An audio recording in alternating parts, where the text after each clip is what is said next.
to another episode of Bookies TV. I'm Erica O'Rourke, one of the Reader's Advisors here at Cook Library, and I'm joined today by Joe Hansen, another one of our expert Reader's Advisors. It's February, it's the month of Valentine's Day, but we're here to talk about love in all sorts of forms. Love stories, romances, happily ever afters, and of course, Galentine's Day, where we celebrate the power of female friendship. My first book is a bit of a departure for me. It's the Book of Everlasting Things by Anchal Mohatra, and it's historical fiction, literary historical fiction, which is something that I enjoy, but I rarely read. That being said, this is easily a contender for my favorite book of the year, even though we're only a month in. It follows Samir, a Hindu perfumer, and Firdas, a Muslim calligrapher, from Lahore, India. It starts before the partition, which separated India into Muslim Pakistan and Hindu India. These two meet in childhood, and then it follows them through partition and all the way through the course of their lives.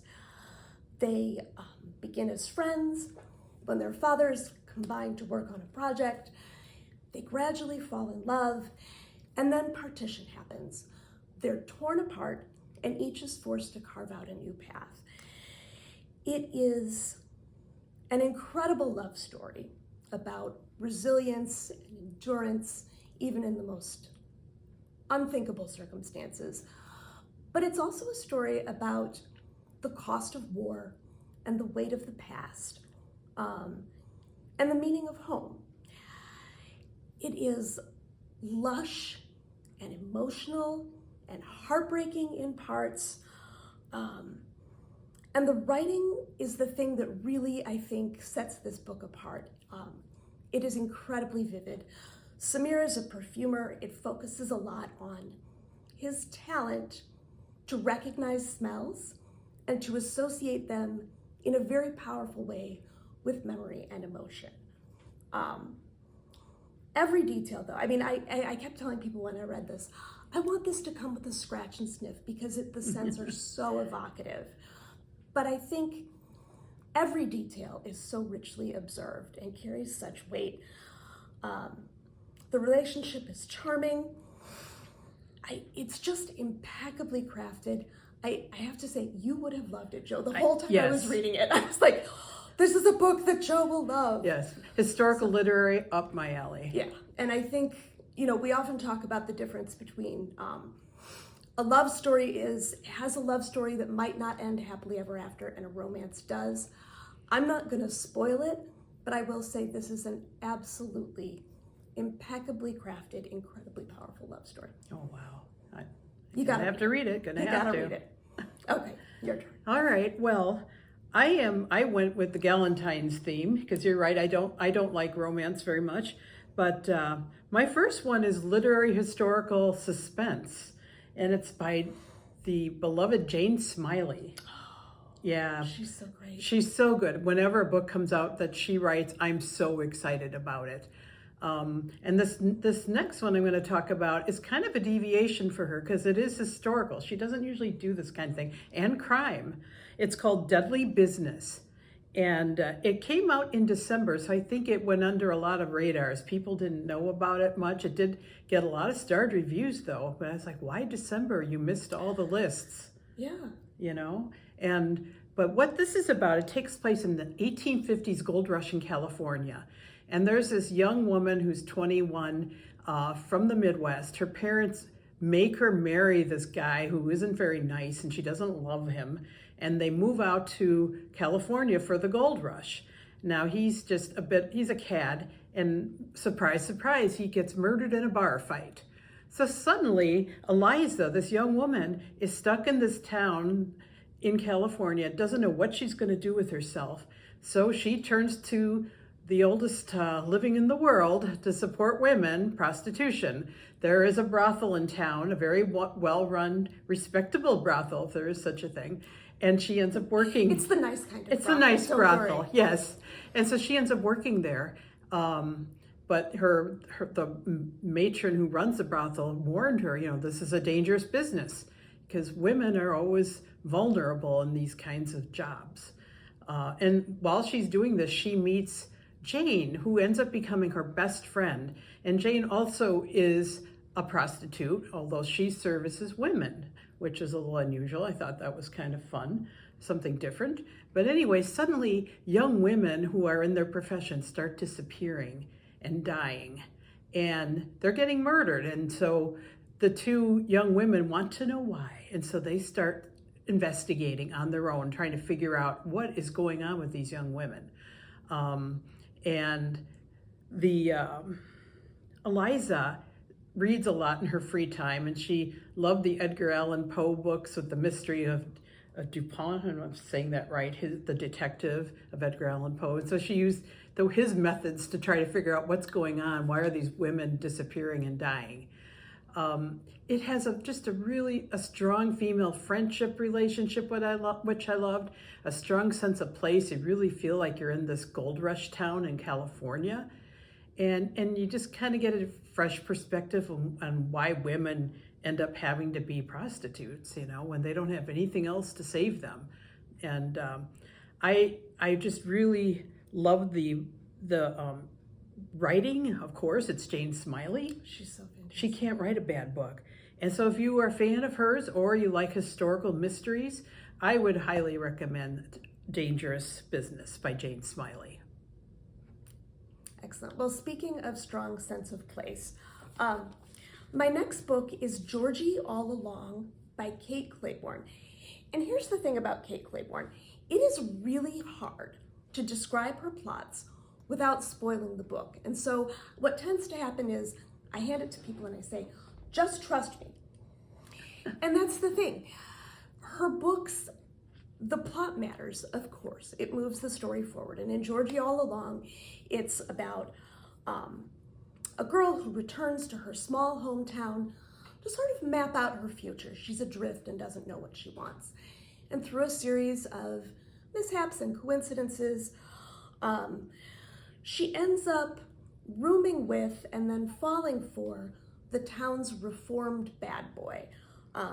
He's looking to escape his past. He's kind of trying to set his own fresh path for the future.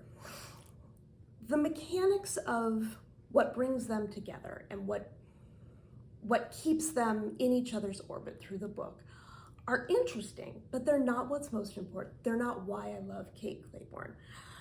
She is absolutely masterful at creating characters and places that feel incredibly real, that just come to life, leap off the page.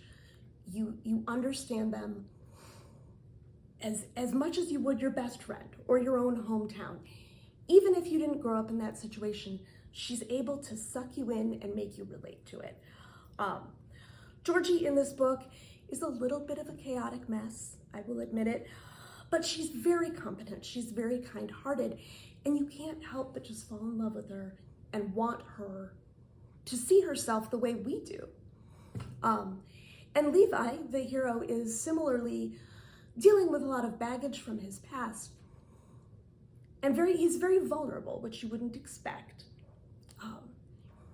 And you cannot, in the best romance novels, you really just hope these two crazy kids can work it out. And that's absolutely what happens here. The thing about Kate Claiborne is that it's so closely observed. And I feel like in this way, it is a classic Kate Claiborne novel. It's very detail-oriented, but it's also got this very breezy, readable feel. It's charming and hopeful and tender and funny. I can't recommend it highly enough. Just trust me is what I am saying. Just trust me, Georgie All Along. That sounds good too. It is. Trust me. Didn't she write love lettering? She wrote love lettering, which again, hard to explain, but just swoony and delightful. Cool. So that's just who she is. Well, my next pick is a pretty well-known author who I turn to when I need something a little lighter, than murder mysteries or heavy literary fiction. And this is Jojo Moyes' new book, which came out this month. It's called Someone Else's Shoes. And it's about what happens when some small, insignificant thing totally turns people's lives upside down. So the basic plot is, it's kind of like a spin on Trading Places with Dan Aykroyd and Eddie Murphy. Would not have put that together, but yes. Yeah, and so you've got this really rich woman who's not very pleasant at the beginning, and her name is Nisha Cantor from the United States. She's staying at this posh penthouse in a London hotel with her obnoxious rich husband. And she goes to the gym one day and takes off her Louis Vuitton custom-made shoes with 5-inch heels and puts them in her gym bag and works out. Meantime, there's another woman who's total opposite from her. Her name is Sam. And Sam is struggling. She has an unemployed, depressed husband at home, and she has a verbally abusive boss at work, and she just feels defeated all the time. And so she goes to the gym too at the same time. And what happens is they both have black gym bags, and of course you can imagine what happens next. They switch them. And when Sam gets home, she opens up her bag and finds these Louis Vuitton shoes. And she eventually tries them on and wears them to work, and it gives her this new sense of confidence and feeling good. And yeah, I can take on the world and all the stuff it's dealing me right now. But on the other hand, the other character, Nisha, she picks up her bag and opens it up, and it's all this old, tacky, ratty clothes and black shoes and none of her designer stuff, and she's very upset. So she goes back to the hotel, to the penthouse, and suddenly they won't let her in. There's guards there, and they won't let her into the penthouse. And her nasty husband has not only locked her out of the penthouse where all her belongings are and her passport and her money, he cut off all her credit cards. So suddenly here she is, an American in London, no place to live, no money for food, no clothes except these nasty things in the gym bag. And so it evolves, like what happens to these two characters next. And Nisha ends up working at the hotel there because she's desperate, and another housekeeper befriends her, someone who has very little, and brings her into her little house that she shares with her daughter. And it's kind of eye-opening. You know, she goes from being top of the world financially to the very bottom. And in the meantime, Sam is trying to get this newfound confidence, you know, that she needed so badly to try to figure out her marriage and her work. And there's a lot of strong female friendships in this book, and they all help each other out through their tough times. And you know, it's Jojo Moyes, so it's you know, fun plot, witty, funny, and it's a real quick read. And if you're looking for something a little lighter but good, I would give this a read. I would say if you're also a fan of like Taylor Jenkins Reid or Leanne Moriarty, you'd like this book. And of course, if you're a Jojo Moyes fan, you have to read it. Excellent. Well, that's it for today. This is, in fact, our last episode of Bookies TV. Starting next month, we're moving to the Cook Memorial Public Library podcast.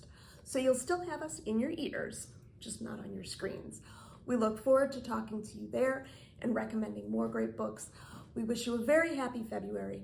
Stay warm and cozy and spend time with those that you love. Bye-bye.